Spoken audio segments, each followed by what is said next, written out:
It's actually like so interesting. I knew how dumb lawns were like ecologically. It's basically, especially the way that we treat them, blasting them with pesticides and mowing them every week and giving them a ton of water. It's really like it's not doing anything for your local ecosystem. I heard somebody on a podcast, I don't remember who it was, but they described it as a green desert, which is so apt. Climate Town had a good video on lawns. America's dumbest crop. In the United States, we're proud of the crops we grow. We've got a nation of hungry Americans and even hungrier livestock, and god damn it, our crops keep this great country fed.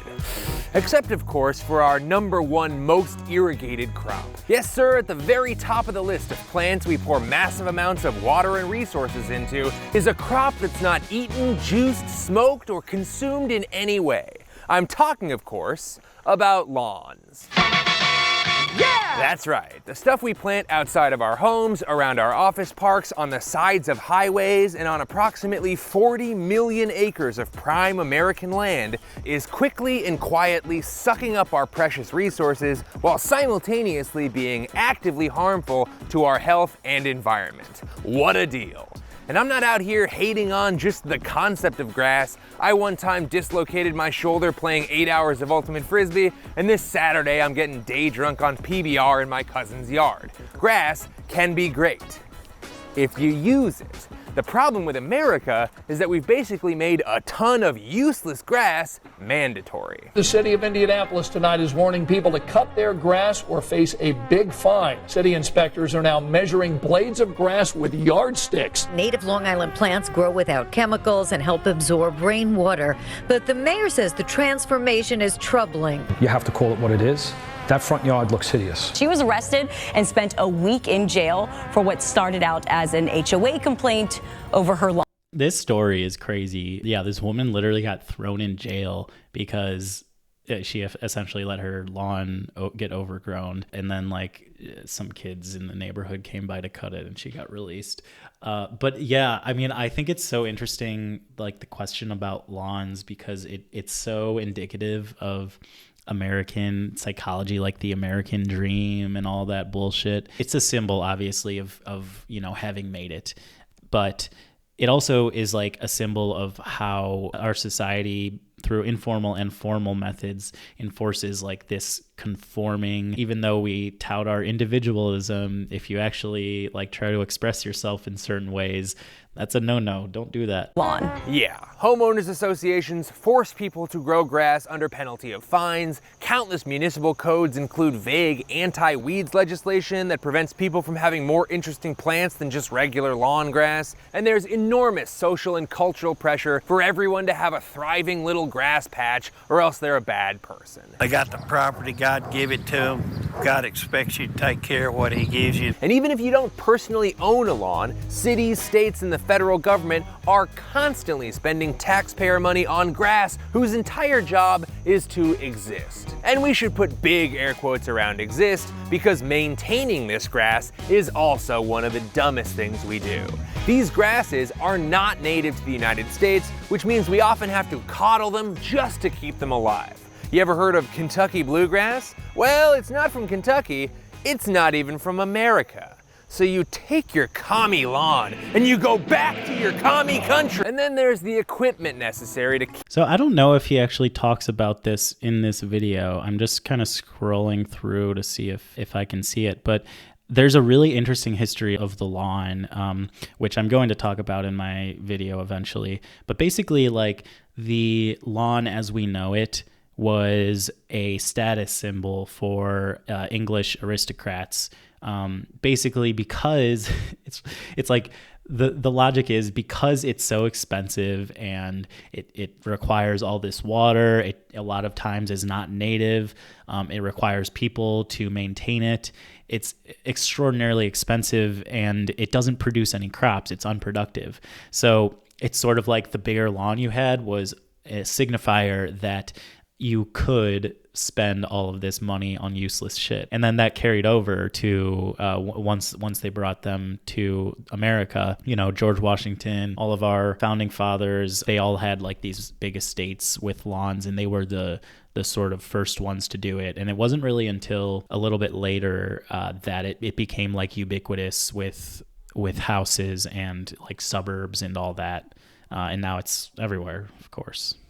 Keep all these lawns on life support. Lawnmowers and other tools produce a staggering 30 million tons of carbon dioxide every year and generate almost as much particulate air pollution as all the cars in America. That's some great hustle out there, boys.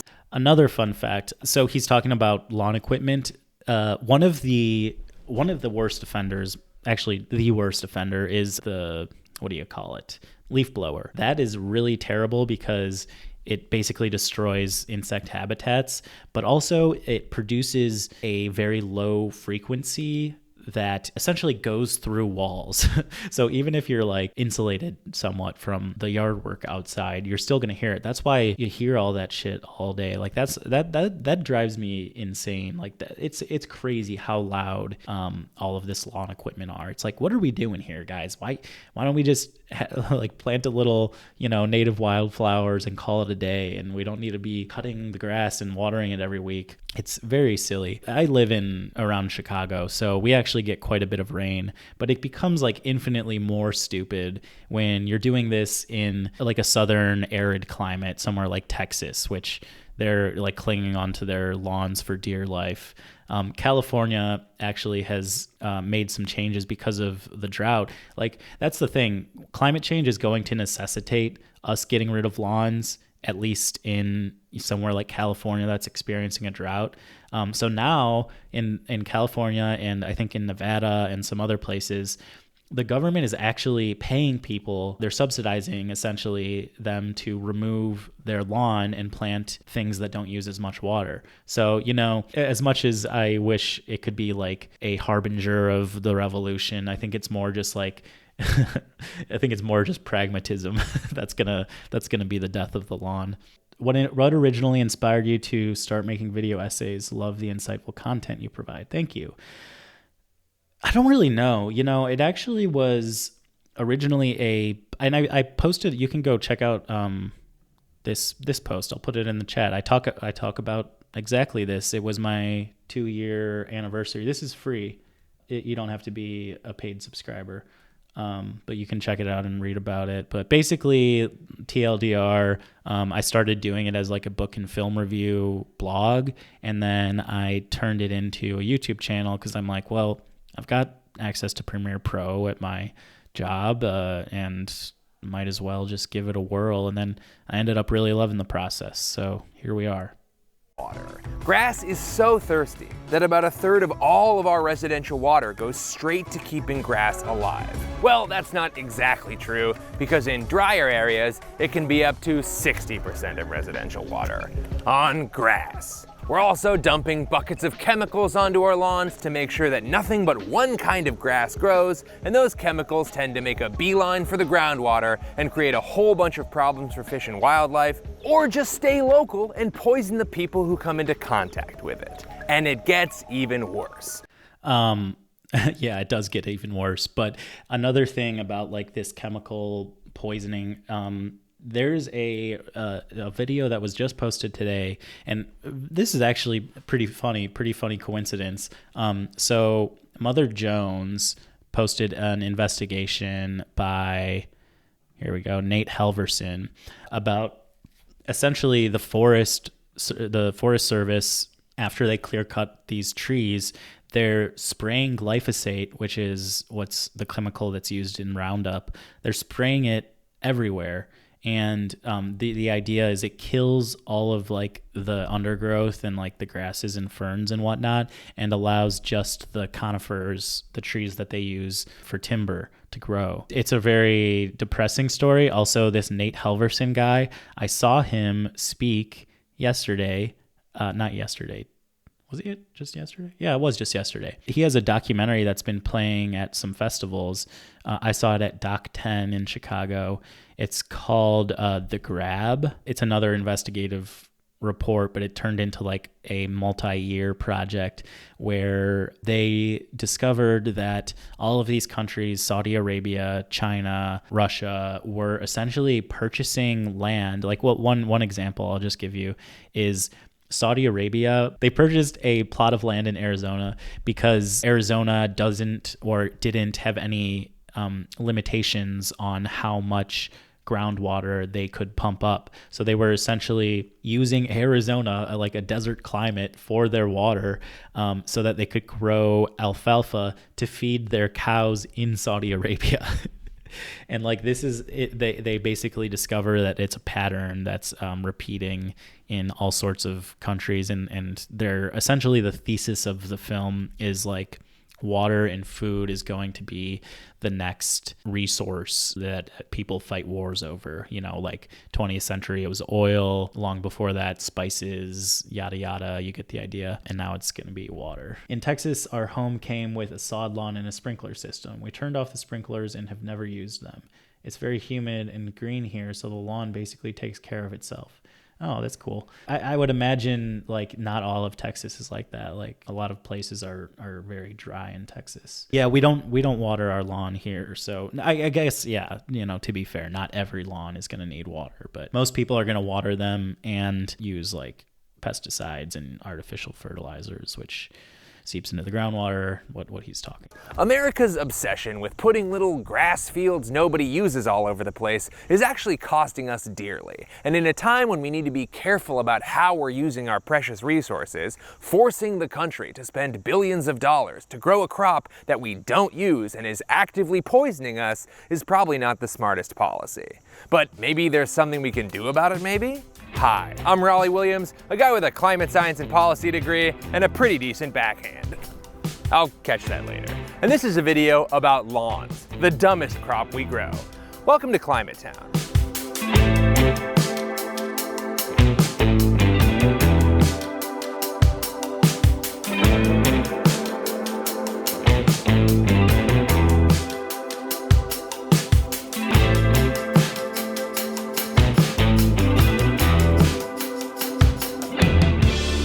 Now, extremely rich people have been obsessed with lawns for centuries. Oh, see, he does talk about it. So I'm also interviewing this guy, Giovanni Alio, because I posted about his book. I read his book about the sort of history and philosophies of lawns, which is going to end up being the topic of one of my upcoming videos. I'm calling it Nobody steal this title because I really like it. It's called The American Dream is a Dead Lawn. How this idea came up, I've had this plan for a while, but I convinced my parents to rip up their back lawn, at least some of it, and replace it with a native garden, which I've been wanting to do for a while. So anyways, I'm going to be talking with the author of this book. That's why I brought it up. So look forward to that. That will be the full interview I'll be posting to Patreon. I'm actually talking with him tomorrow, believe it or not. But that video won't be out for a little while. I've been trying to get a documentary going. I want to make a documentary about all of the projects that people are using to sort of green up urban spaces. So there's this one really cool in Chicago that I'm trying to get involved with. It's called Urban Rivers. And basically what they do is transform urban waterways into wildlife sanctuaries. So I watched a video. It was from Crime Pays But Botany Doesn't.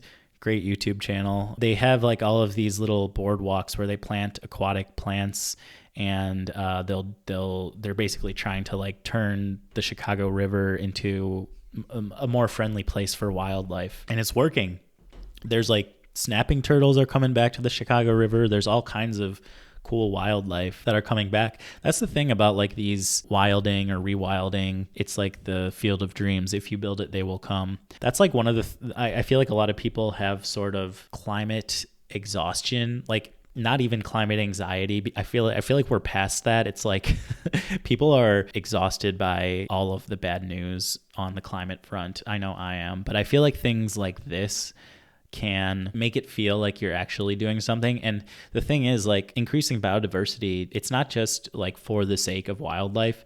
It has tons of benefits for humans, and it has tons of benefits for the climate, for the global warming problem, because all of these things act as carbon sinks. So, grasslands produce more oxygen than forests. Fun fact for you. I think I'm going to sign off here because I don't really have a ton of time. Thank you, everybody, for tuning in. Yeah, I mean, there wasn't a ton of people, but we had some good engagement in the chat. So thanks for providing your thoughts, and, keep an eye out for more streams in the future. It'll probably be a little while before my next full video, and that's going to do it. So yes, go to bed. I shall. So peace and love, y'all. I'll see you next time.